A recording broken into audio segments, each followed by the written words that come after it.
Hello বন্ধুরা, স্বাগতম সবাইকে আমার চ্যানেলে। আজ আমি আপনাদের সাথে শেয়ার করব একদম রেস্তোরাঁ স্টাইলের জিভে জল আনা কাশ্মীরি পনিরের রেসিপি। তাহলে চলুন আর দেরি না করে মূল রান্নাটা শুরু করা যাক। ভিডিওটি ভালো লাগলে প্লিজ একটি লাইক, শেয়ার এবং সাবস্ক্রাইব করে দেবেন। আমি নিয়ে নিব 1 কেজি পরিমাণ আটা, দিয়ে দিব লবণ আর সামান্য সয়াবিন তেল। এবার সব কিছু ভালোভাবে মিশিয়ে নেব। সব কিছু ভালোভাবে মেশানো হয়ে গেলে দিয়ে দেব পরিমাণ মতো জল। এবার আটাগুলো ভালোভাবে মেখে নিয়ে একটা ডো তৈরি করে নেব। আর আমি আটার ডোটাকে মেখে 1-2 ঘন্টার জন্য রেখে দেব।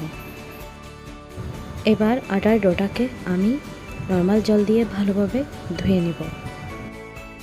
যতক্ষণ পর্যন্ত আটার সাদা পানিগুলো পরিষ্কার হচ্ছে না ততক্ষণ পর্যন্ত এই আটার ডোটা ভালোভাবে ধুয়ে নিতে হবে।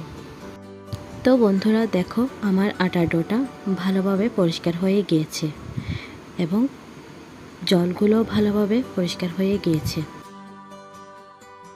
তো বন্ধুরা লাগবে টমেটো কুচি, কাঁচামরিচ কুচি, ধনেপাতা কুচি। এবার লাগবে আলু আর কাশ্মীরি পনির। কাশ্মীরি পনিরটা ছোট ছোটোভাবে এভাবে কেটে নিতে হবে। প্রথমে হাঁড়িতে দিয়ে দেব তেল। তেল গরম হয়ে এলে এবার একে একে কাশ্মীরি পনিরগুলো আস্তে আস্তে ভেজে নেব। কাশ্মীরি পনিরগুলো সামান্য লাল লাল করে ভেজে নিতে হবে। এবার কাশ্মীরি পনিরগুলো ভাজা হয়ে এলে বাটিতে নিয়ে নিব। এবার আলুগুলো লাল লাল করে ভেজে নিব। আলু ভাজা হয়ে এলে আবার বাটিতে তুলে নিব।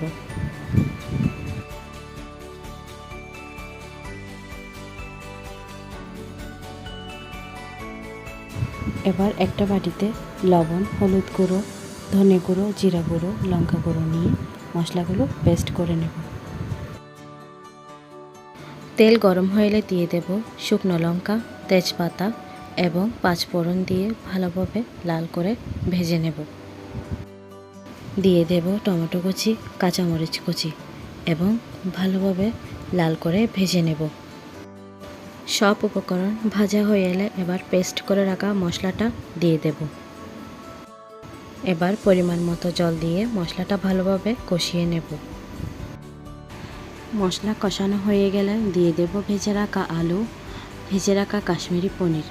এবার আর কিছুক্ষণ ভালোভাবে কষিয়ে নেব। পরিমাণ মতো জল দিয়ে আরও 10 মিনিট রান্না করে নেব। এবার ঢেকে দেব। তরকারি নামানোর 5 মিনিট আগে গরম মশলা পাউডার দিয়ে 5 মিনিট রেখে দেব।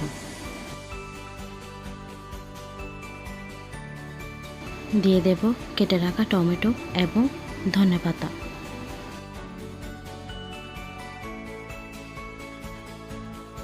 এবার একটা বাটিতে সামান্য কিছু গুঁড়ো দুধ নিয়ে সেগুলো পেস্ট বানিয়ে তরকারিতে ঢেলে দেব, যেন তরকারির স্বাদটা আরও দ্বিগুণ বেড়ে যায়।